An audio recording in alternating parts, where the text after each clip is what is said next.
मित्रांनो, डॉक्टर बाबासाहेबांविषयी आरे कारे बोलून त्यांचं नाव घेण्याचा आपल्याला नाही का काही सुद्धा अधिकार नाही.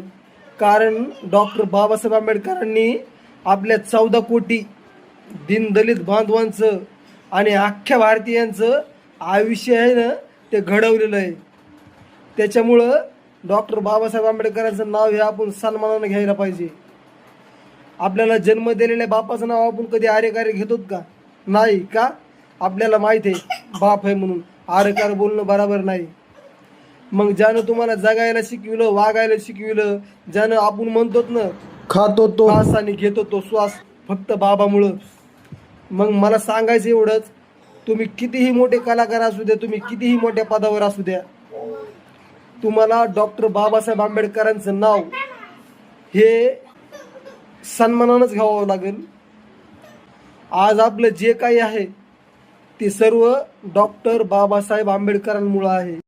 आपण सर्रास बघतो एखाद्या मंचावरती एखादा सुप्रसिद्ध गायक किंवा एखादा कलाकार किंवा एखादा मोठ्या पदावरला पदाधिकारी ते काय करतात, डॉक्टर बाबासाहेब आंबेडकरांचं नकळत हे नाव आरेकाऱ्याने घेते.